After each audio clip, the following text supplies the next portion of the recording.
Menelaus is a bull. He'll charge you. Keep your distance and use your speed. Brother, you don't have to do this.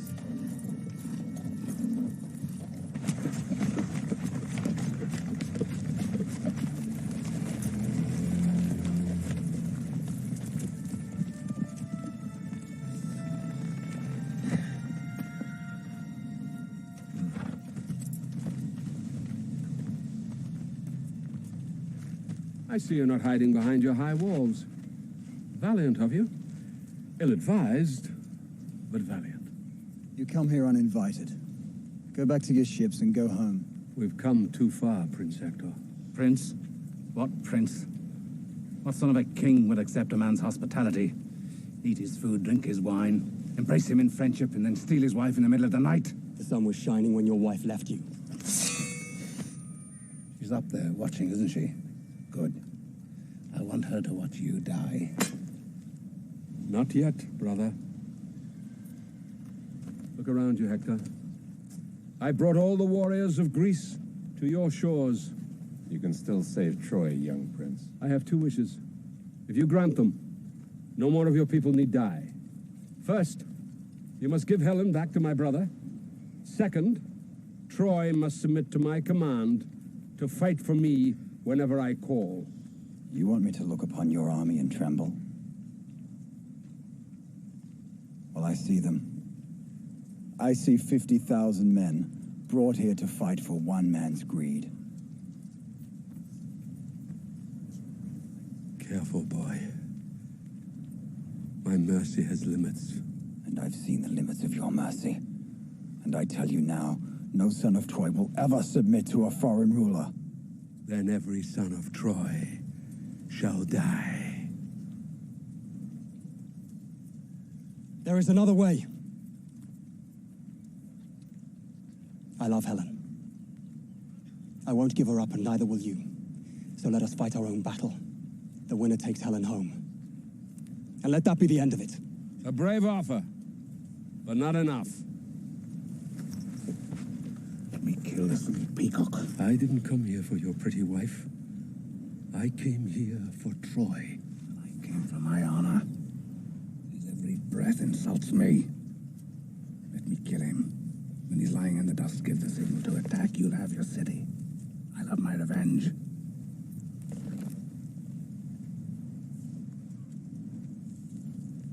So be it.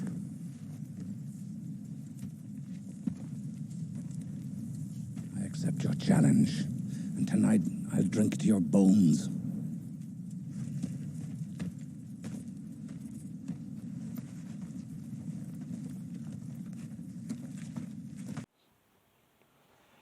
At the beginning of Book 3 in the Iliad, the opposing armies are marching towards each other, ready to square off in battle, and at the head of the Greek army is Agamemnon and his brother Menelaus, and across them on the Trojan side is Hector and his younger brother Alexandrus, who we probably know better as Paris.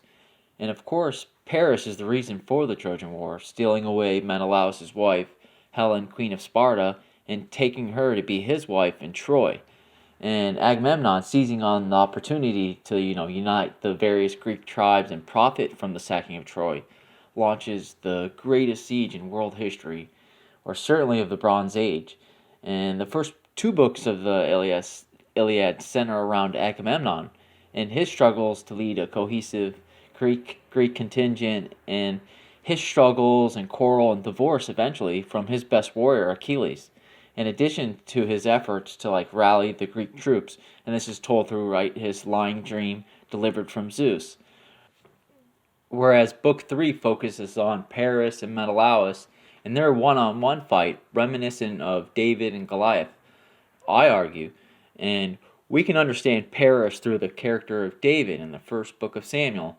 And in particular, for the purpose of analyzing Book 3 of the Iliad, let's say chapters 17 through 19 of Samuel 1, if you really want to set it in stone. And in particular, chapter 17 of Samuel 1 and Book 3 of the Iliad start off in the same situation, where two armies are gathered before battle, where one leader of the tribes declares a one-on-one duel, that whoever wins will decide who wins the entire war. And that side who sends the loser of the duel will have to suffer all the consequences and be responsible for paying the debts and reparations of war. So let's start with the beginning of the Iliad from Homer.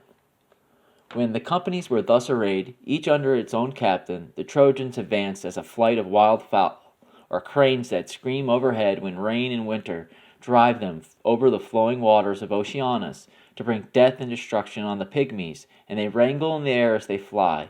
But the Achaeans marched silently, in high heart, and minded to stand by one another. When they were close up with one another, Alexandros came forward as champion on the Trojan side. On his shoulders he bore the skin of a panther, his bow and his sword, and he brandished 2 spears shod with bronze as a challenge to the bravest of the Achaeans to meet him in single fight. Menelaus saw him thus, stride out before the ranks, and was glad as a hungry lion that lights on the carcass of some goat or horned stag, and devours it there and then, though dogs and youths set upon him. Even thus was Menelaus glad when his eyes caught sight of Alexandros, for he deemed that now he should be revenged. He sprang, therefore, from his chariot, clad in a suit of armor. Alexandros quailed as he saw Menelaus come forward, and shrank in fear of his life under cover of his men, as one who starts back affrighted, trembling and pale, when he comes suddenly upon a serpent in some mountain glade. Even so did Alexandros plunge into the throng of Trojan warriors, terror-stricken at the sight of the son of Atreus. So when the Greeks come up to the Trojan lines, Alexandros finally sees Menelaus, the man whose wife he stole away from Sparta and brought back to Troy. And Paris is terrified of Menelaus and shrinks back in fright at the prospect of this revenge that might come forth in a looming battle. And likewise, this is how we know the start of chapter 17 in the first book of Samuel, where the Philistine army is led by this gigantic warrior Goliath, who's lined up against the Israelite army led by King Saul. And I identify King Saul as Menelaus, the king of Sparta and the brother of Agamemnon. And resembling Paris in the Iliad, the Israelite army in the Bible is left terrified by the presence of this warrior Goliath. So let's read from the first book of Samuel, chapter 17.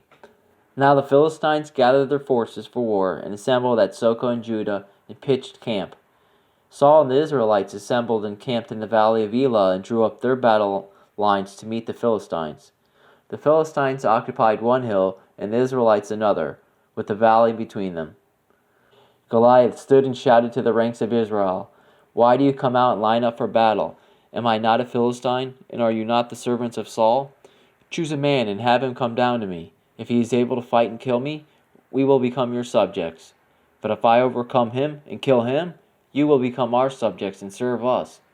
Then the Philistines said, "This day I defy the armies of Israel. Give me a man, and let us fight each other." On hearing the Philistines' word, Saul and all the Israelites were dismayed and terrified. And if you're familiar with both the Iliad and Book of Samuel, you might think that Goliath is Menelaus and that he's the one to take part in this duel, one-on-one battle.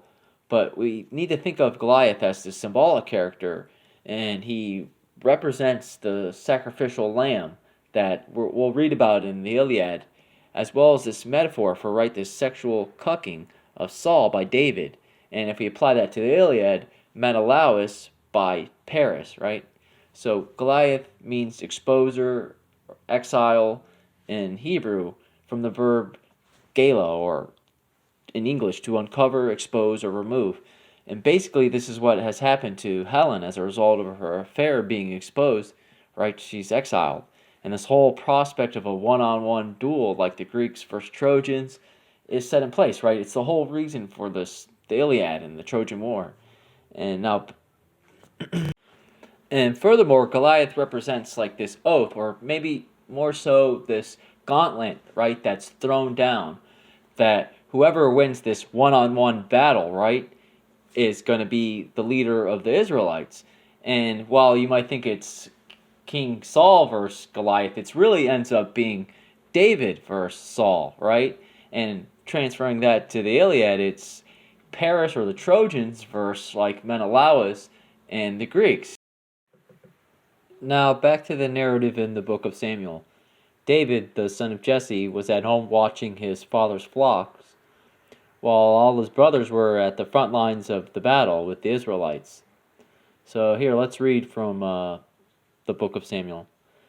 Now Jesse said to his son David, "Take this ephah of roasted grain and these 10 loaves of bread for your brothers, and hurry to their camp. Take along these 10 cheeses to the commander of their unit. See how your brothers are, and bring back some assurance from them. They are with Saul and all the men of Israel in the valley of Elah, fighting against the Philistines." Early in the morning, David left the flock in the care of a shepherd, loaded up, and set out, as Jesse had directed. He reached the camp as the army was going out to its battle positions, shouting the war cry. Israel and the Philistines were drawing up their lines facing each other. David left his things with the keeper of supplies, ran to the battle lines, and asked his brothers how they were. As he was talking with them, Goliath, the Philistine champion from Gath, stepped out from his lines and shouted his usual defiance, and David heard it. Whenever the Israelites saw the man, they all fled from him in great fear. Now, the Israelites had been saying, "Do you see how this man keeps coming out? He comes out to defy Israel. The king will give great wealth to the man who kills him. He will also give him his daughter in marriage, and will exempt his family from taxes in Israel." David asked the man standing near him, "What will be done for the man who kills this Philistine and removes his disgrace from Israel? Who is this uncircumcised Philistine that he should defy the armies of the living God?" And David makes it to the Israeli forces gathered and starts to ask about his brothers. And in the process, he sees Goliath, inquiring who the uncircumcised Philistine is. Then David does find his older brother Iliad, and he gives him the scalding that you'd expect a protective eldest sibling would give for the youngest of the family when they turn up someplace where they shouldn't be.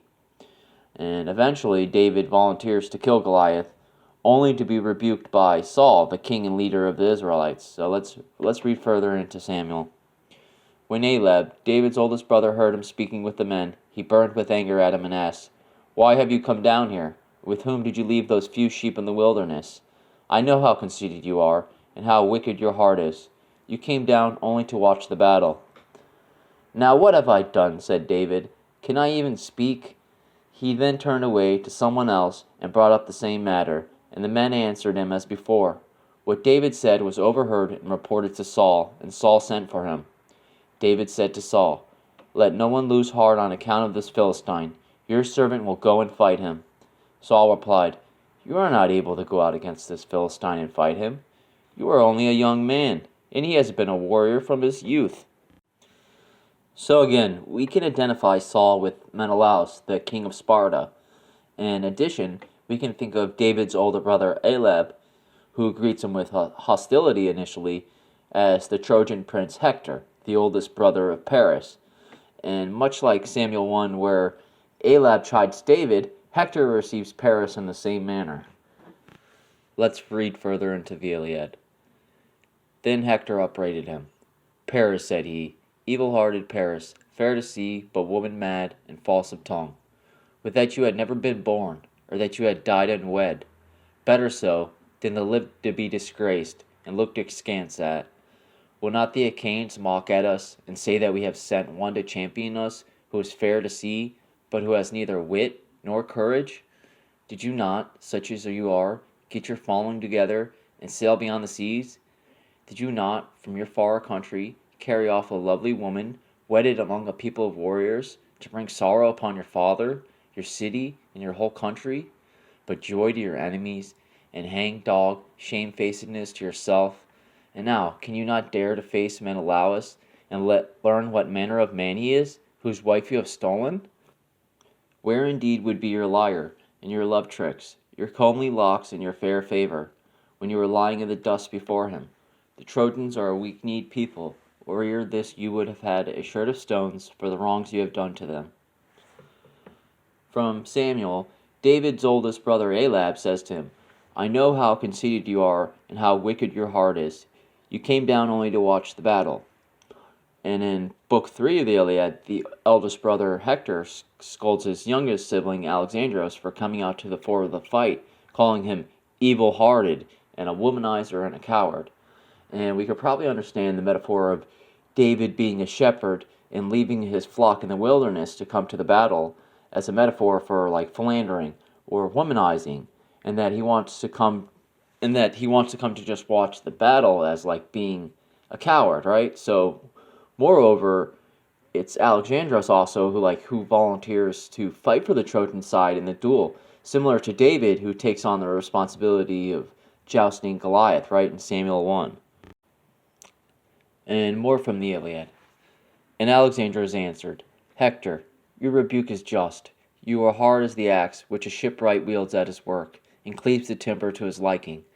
As the axe in his hand, so keen is the edge of your scorn. Still, taunt me not with the gifts that golden Venus has given me. They are precious. Let not a man disdain them, for the gods give them where they are minded, and none can have them for the asking. If you would have me do a battle with Menelaus, bid the Trojans and the Achaeans take their seats, while he and I fight in their midst, for Helen and all her wealth.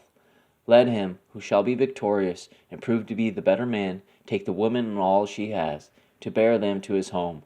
But let the rest swear to a solemn covenant of peace, whereby you Trojans shall stay here in Troy, while the others go home to Argos and the land of the Achaeans. So, like the book of Samuel, the winner of the fight will gain the spoils of the battle, but also the marriage of a woman, right? The gauntlet is being thrown down. They ceased taking aim and were still, whereon Hector spoke. Hear from my mouth, said he, Trojans and Achaeans, the saying of Alexandros, through whom this quarrel has come about. He bids the Trojans and Achaeans lay their armor upon the ground, while he and Menelaus fight in the midst of you for Helen and all her wealth. Let him, who shall be victorious, and prove to be the better man, take the woman and all she has, to bear them to his own home. Let the rest swear to a solemn covenant of peace. And after Hector, Menelaus speaks, accepting Paris' challenge to a duel. But first he says they have to offer a sacrifice, and in addition he asks for the Trojan king Priam to come and swear on the oath that whoever wins, will decide the ultimate fate of the whole Trojan War itself. And he trusts this with Priam and not with Paris because of the age difference. And so let's read from the Iliad. Thus he spoke, and they all held their peace, till Menelaus at the loud battle cry addressed them. And now, he said, hear me too, for it is I am the most aggrieved. I deem that the parting of the Achaeans and Trojans is at hand, as well as it may be, seeing how much I have suffered for my quarrel with Alexandros and the wrong he did me. Let him who shall die, die, and let the others fight no more. Bring then 2 lambs, a white ram and a black ewe, for earth and sun, and we will bring a third for Zeus.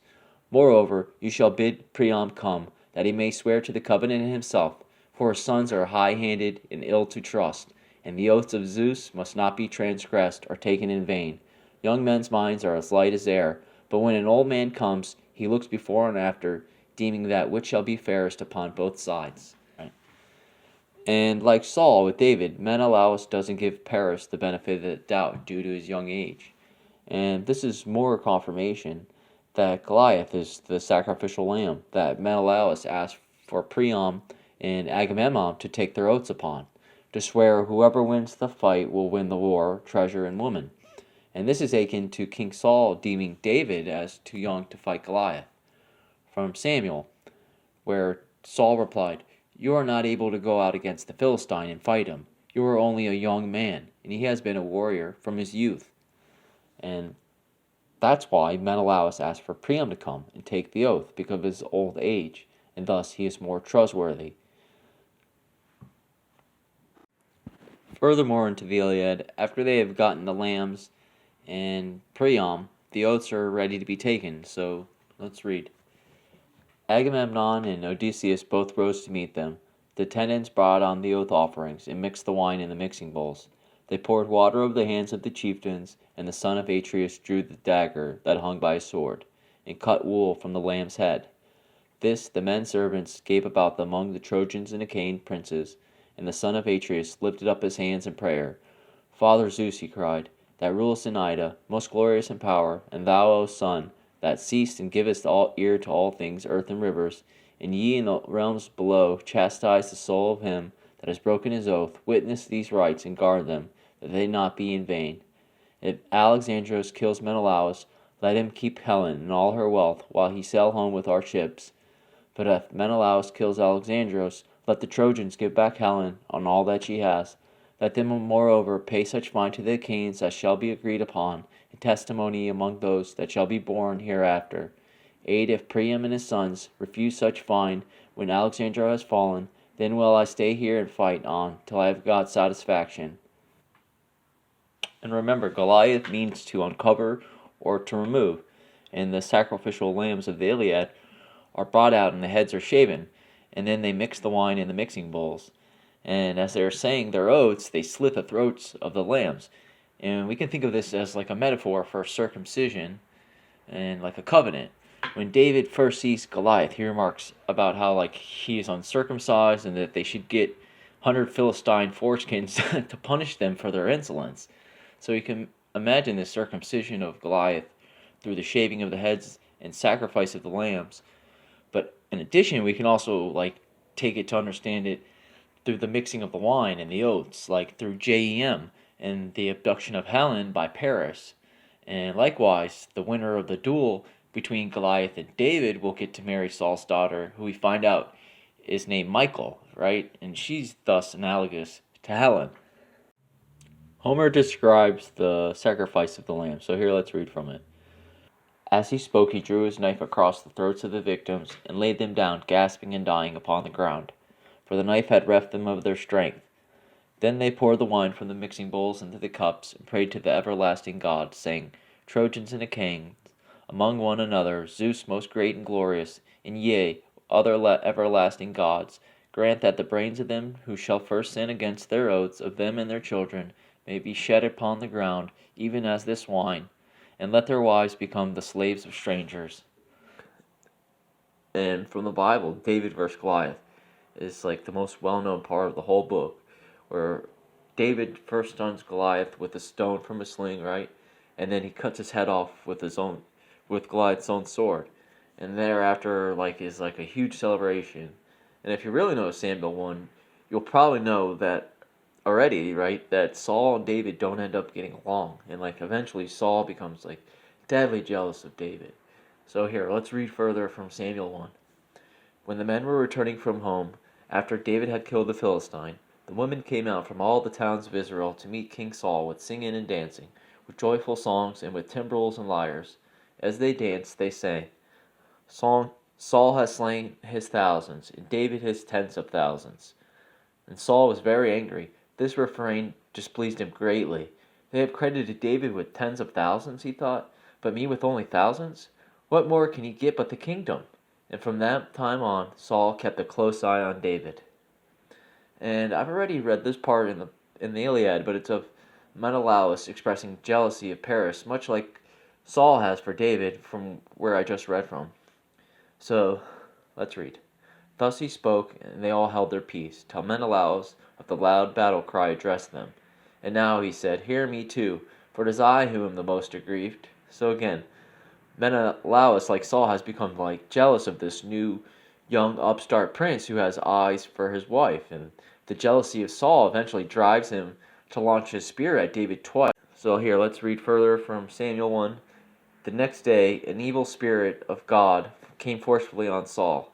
He was prophesying in his house, while David was playing the lyre, as he usually did. Saul had a spear in his hand, and he hurled it, saying to himself, I'll pin David to the wall. But David eluded him twice. Saul was afraid of David because the Lord was with David, but had departed Saul. So the part where Saul launches the spear at David is where I see the fight between Paris and Menelaus taking place. Right? So with Paris swerving out of the way of the first spear throw of Menelaus, and then Venus coming in to save him from the spear a second time. And after he fails to kill Paris, Menelaus becomes afraid, identical to Saul, because he understands that God no longer favors him. So let's go to the Iliad, where Alexandros and Menelaus actually fight. When they had thus armed, each amid his own people, they strode fierce of aspect into the open space, and both Trojans and Achaeans were struck with awe as they beheld them. They stood near one another on the measured ground, brandishing their spears, and each furious against the other. Alexandros aimed first, and struck the round shield of the son of Atreus, but the spear did not pierce it, for the shield turned its point. Menelaus next took aim, praying to Father Zeus as he did so. "King Zeus," he said, "grant me revenge on Alexandria, who has wronged me. Subdue him under my hand, that in ages yet to come a man may shrink from doing ill deeds in the house of his host." He poised his spear as he spoke, and hurled it at the shield of Alexandros. Through the shield and cuirass it went, and tore the shirt by its flank. But Alexandros swerved aside, and thus saved his life. Then the son of Atreus drew his sword, and drove at the projecting part of his helmet. But the sword fell, shivered in 3 or 4 pieces from his hand, and he cried, looking towards heaven, "Father Zeus, of all the gods thou art most disrespectful. I made sure of my revenge, but the sword has broken in my hand. My spear has been hurled in vain, and I have not killed him." And Venus eventually has to come save Paris from the spear of Menelaus and whisk him away to his bedchamber.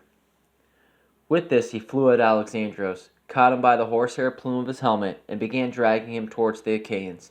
The strap of the helmet that went under his chin was choking him, and Menelaus would have dragged him off to his own great glory had not Zeus's daughter Venus been quick to mark and to break the strap of the ox hide, so that the empty helmet came away in his hands. This he flung to his comrades among the Achaeans, and was again springing upon Alexandros to run him through with a spear. But Venus snatched him up in a moment, as a god can do, and hid him under a cloud of darkness, and conveyed him to his own bedchamber. In the first book of Samuel, after Saul tries to kill David, he sends him away and plots to ensnare him in a trap to die at the hands of the Philistines. So he first tries to give his daughter Merab away in marriage, but David refuses, and next he offers his daughter Michal, and the dowry for his daughter in hand in marriage is 100 foreskins, which again we can think of as Goliath, or the shaving of the sacrificial lambs and the subsequent slitting of their throats, like in the Iliad. So let's read further from Samuel 1. When Saul's servants told him what David had said, Saul replied, "Say to David, the king wants no other price for the bride than 100 Philistine foreskins, to take revenge on his enemies." Saul's plan was to have David fall by the hands of the Philistines. When the attendants told David these things, he was pleased to become the king's son-in-law. So before the allotted time elapsed, David took his men with him and went out and killed 200 Philistines and brought back their foreskins. They counted out the full number to the king so that David might become the king's son-in-law. Then Saul gave him his daughter Michal in marriage. When Saul realized that the Lord was with David and that his daughter Michal loved David, Saul became still more afraid of him, and he remained his enemy the rest of his days. And like Paris stealing away Helen from Menelaus, David takes Michal away from Saul, and as a result, Saul fears David and wants to kill him in revenge, like Menelaus. But Saul's son Jonathan intercedes and talks him out of it and sets up a reunion between them. Saul listened to Jonathan and took his oath. "As surely as the Lord lives, David will not be put to death." So Jonathan called David and told him the whole conversation. He brought him to Saul, and David was with Saul as before. Once more war broke out, and David went out and fought the Philistines. He struck them with such force that they fled before him. But an evil spirit from the Lord came on Saul as he was sitting in his house with his spear in his hand. While David was playing the lyre, Saul tried to pin him to the wall with his spear, but David eluded him as Saul drove the spear into the wall. That night, David made good his escape. Saul sent men to David's house to watch it and to kill him in the morning. But Michal, David's wife, warned him, "If you don't run for your life tonight, tomorrow you'll be killed." So Michal let David down through a window, and he fled and escaped. Then Michal took an idol and laid it on the bed, covering it with a garment and putting on some goat's hair at the head. When Saul sent the men to capture David, Michal said, "He is ill." Then Saul sent the men back to see David and told them, "Bring him up to me in his bed, so that I may kill him." But when the men entered, there was an idol in the bed, and at the head was some goat's hair. In this scene where David eludes death by dodging the spear of Saul for the second time, and is saved by Michal, the daughter of Saul, by her telling him to escape from his bedroom window, and also creating an idol in the bed with the goat's hair, is akin to where Paris escapes death from Menelaus on the second spear attempt, with the help of Venus, right? He's whisked away by Venus to his bedchamber to meet Helen, who I argue is Michal, and right before he's plucked away from danger by the goddess, he's being dragged by the horsehair plume on the crest of his helmet, like the goat hair on the idol made by Michal in the bed of David, to throw off the guard sent to kill him. In reading from the Iliad again, where Paris is saved by Venus, I think it becomes more clear how it's nearly identical to the Book of Samuel. With this, he flew at Alexandros, caught him by the horsehair plume of his helmet, and began dragging him towards the Achaeans. The strap of the helmet that went under his chin was choking him, and Menelaus would have dragged him off to his own great glory had not Zeus's daughter Venus been quick to the mark and to break the strap of the oxhide, so that the empty helmet came away in his hands. This he flung to his comrades among the Achaeans, and was again springing upon Alexandros to run him through with a spear, but Venus snatched him up in a moment, hid him under a cloud of darkness, and conveyed him to his own bedroom chamber. And Venus takes the shape of an old woman who used to dress wool for Helen, which could be interpreted as like the first attempt of Saul to ensnare David and marry him off to his first daughter Merab. Then she went to call Helen, and found her on a high tower with the Trojan women crowding around her. She took the form of an old woman who used to dress wool for her when she was still in Lacedaemon, and of whom she was very fond. Thus disguised, she plucked her by perfumed robe and said, "Come hither. Alexandros says you are to go to the house. He is on his bed in his own room, radiant with beauty and dressed in gorgeous apparel. No one would think he had just come from fighting, but rather that he was going to dance, or had done dancing, was sitting down."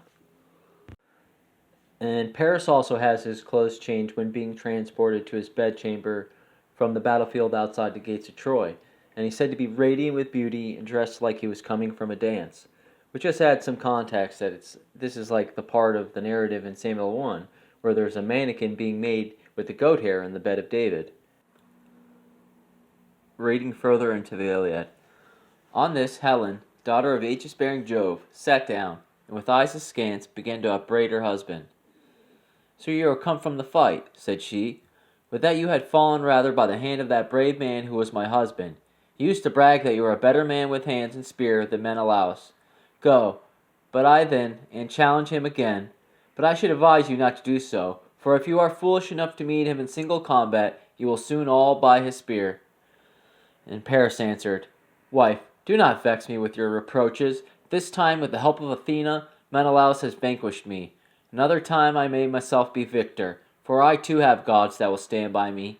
Come, let us lie down together and make friends. Never yet was I so passionately enamored of you as I am at this moment. Not even when I first carried you off from Lacedaemon and sailed away with you. Not even when I had conversed with you upon the couch of love in the island of Crene, when I was so enthralled by your desire of you as now." On this, he led her towards the bed, and his wife went with him.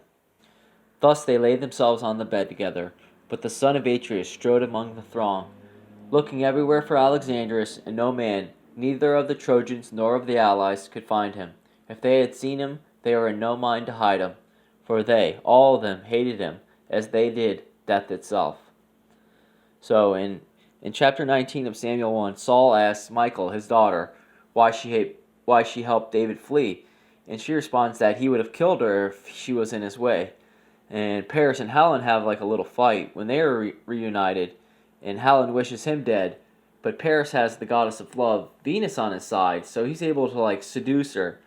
And like David, he has Yahweh on his side. Or in Paris' case, right, he has the goddess Venus, right? And Michal and Helen, as mortals, are at the whims of the gods and their plans, right? That's what I make of it.